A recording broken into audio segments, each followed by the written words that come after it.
আমার একজন বোন আছে যার হাজবেন্ড তার থেকে দূরে অবস্থান করেন। মাঝে মাঝে তিনি যখন উত্তেজিত থাকেন তখন ঘনিষ্ঠভাবে বোনকে ভিডিও কলে আসতে বলেন। এবারে শরীয়তের বিধান কি? কাপড়ে মজি লাগলে কি কাপড় নাপাক হয়ে যায়? কাপড়ে মজি লাগলে করণীয় কি? একাকী নামাজ পড়ার সময় কেরাত পড়ার বিধান কি? ঠোঁট না নেড়ে কেরাত পড়লে কি সালাত আদায় হবে? কর্মব্যস্ততার কারণে অনেক সময় ওয়াক্ত মতো নামাজ পড়া সম্ভব হয় না, কিন্তু প্রতিদিনই পরে কাজা আদায় করে নিয়ে ঠিক গুনাহ হবে? পিরিয়ড চলাকালীন সময় ঘর থেকে বের হওয়ার সময় আয়াতুল কুরসি পাঠ করা যাবে কিনা? মৃত্যুর পর মৃত ব্যক্তির পাশে বসে কোরআন তেলাওয়াত করার বিধান কি? জুমার খুতবা ছুটে গেলে শুধু জুমার নামাজ পড়লে কি জুমা আদায় হবে? আমার হাজবেন্ড প্রচুর ধূমপান করে, অনেক চেষ্টা করে তাকে ধূমপান করা থেকে ফেরাতে পারছি না, এখন আমার করণীয় কি? ইসলামের ধূমপান সম্পর্কে কি বলে? প্রিয় দর্শক, আর বিলম্ব না করে আসুন আমরা প্রশ্নোত্তরের আলোকিত ভ্রমণে প্রবেশ করি। এমনি জাহিদুল ইসলাম আপনি লিখেছেন, হায়েজ অবস্থা মৃত ব্যক্তিকে গোসল দেওয়া যাবে কিনা? উত্তর হলো দেওয়া যাবে, দেওয়া যাবে না ব্যাপারটা এরকম নয়, তবে অন্য লোক থাকলে সন্দেহাতীতভাবে তারা দিবেন। মৃত ব্যক্তিকে যদি হায়েজ অবস্থাকে গোসল দেন, গোসল হয়ে যাবে। এরপরে এমডি আলামিন লিখেছেন, জুমার খুতবা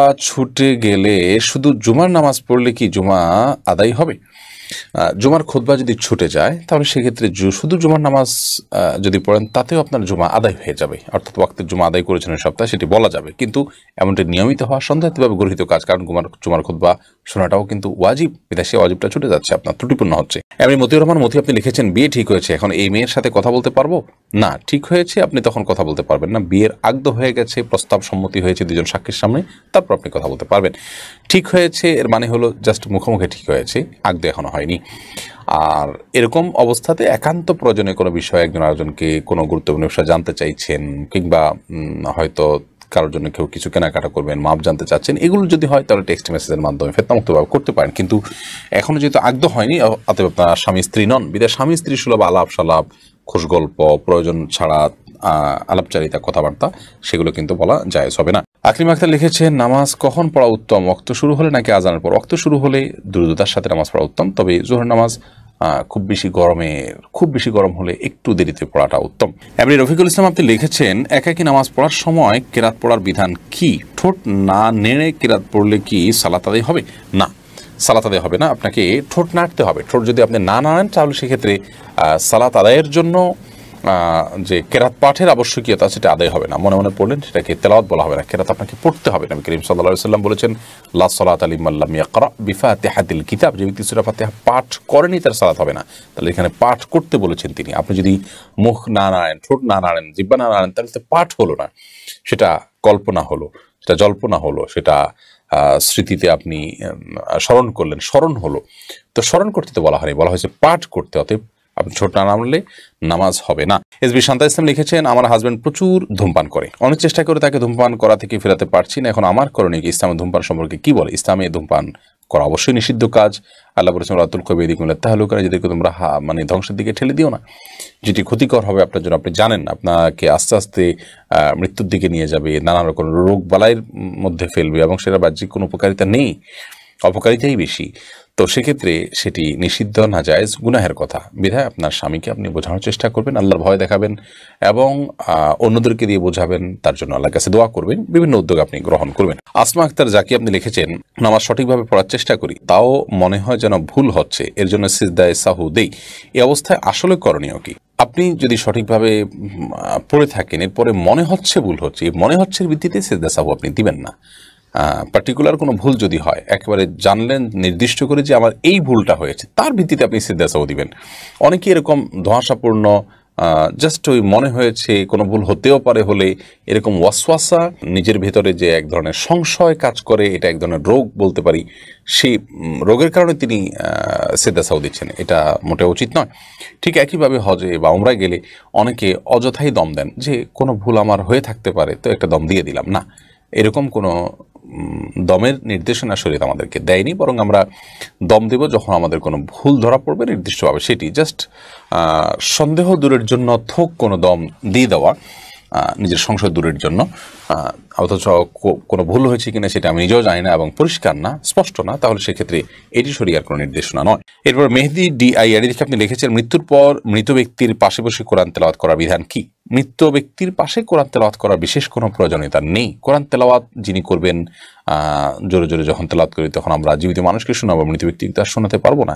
ওমা আনতা বিমুসমিউন মানফিল কুবুর, যার কারণে মৃত ব্যক্তির পাশে বসে কোরআন তেলাওয়াত করতে হয় এরকম কোনো নির্দেশ কোরআন হাদিস আমাদেরকে দেয়নি। মৃত ব্যক্তিকে দ্রুততার সাথে গোসল দিয়ে জানাজা দাফনের মাধ্যমে তাকে বিদায় জানাতে হবে, সেটি হলো কোরআন এবং হাদিস কর্তৃক নির্দেশনা, অতএব সেটি আমরা করব।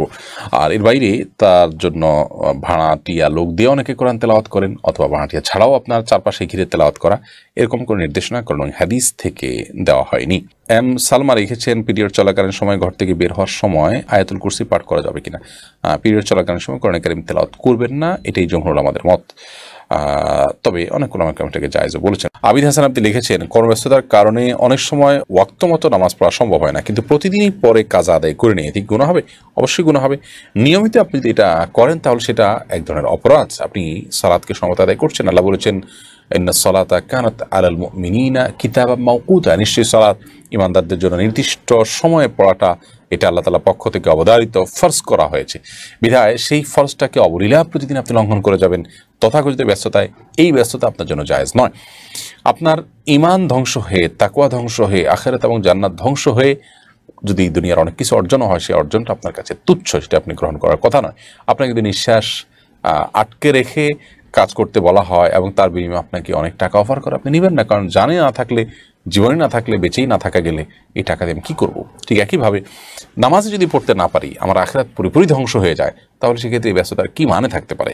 আপনি আপনার পেশা, আপনার অবস্থান পরিবর্তন করে হলো ওয়াক্ত মতো সালাত আদায় করতে হবে। মাঝে মধ্যে এরকমটি হতে পারে, সেই ভিন্ন কথা। জাহিরুল ইসলাম আপনি লিখেছেন, কাপড়ে মজি লাগলে কি কাপড় নাপাক হয়ে যায়? কাপড়ে মজি লাগলে করণীয় কি? কাপড়ে মজি লাগলে অবশ্যই নাপাক হবে, যে জায়গা লাগবে সেটি। মজি বা ওয়াদি এই দুটি পদার্থ মূলত বীর্যপাতের আগে আঠালো পানির মতো আপনার জিনিস বের হয়, এটিকে মজি বলা হয়। পেশাবের সাথে কোত দিলে যে সাদা পদার্থ বের হয় সেটিকে ওয়াদি বলা হয়। এই অনেক সময় হচ্ছে প্রেশারের কারণে বের হয়, এটা চাপের কারণে কারো বের হয়, অসুস্থতার কারণে। তো মজি বা ওদি এগুলো নাপাক, এগুলো যদি লাগে তাহলে শরীর বা কাপড় যে জায়গা লাগবে ওই জায়গাটা ধুইতে হবে, পরিষ্কার করতে হবে। আদিবা আমিন দিবা আপনি লিখেছেন, আমার একজন বোন আছে যার হাজবেন্ড তার থেকে দূরে অবস্থান করেন। মাঝে মাঝে তিনি যখন উত্তেজিত থাকেন তখন ঘনিষ্ঠভাবে বোনকে ভিডিও কলে আসতে বলেন, এবারে শরীয়তের বিধান কি? আল্লাহ মাফ করুন, এই বিষয়গুলো মৌলিকভাবে জায়েজ যদি সেফটিটা নিশ্চিত থাকে, অর্থাৎ ভিডিও বেহাত হবে, অন্য থার্ড পার্টির কাছে যেতে পারে, এরকম আশঙ্কা থাকলে সেক্ষেত্রে এটা জায়েজ নয়, কারণ সতর ঢাকা এবং নিজের প্রাইভেসিকে রক্ষা করাটা অবশ্য কর্তব্য।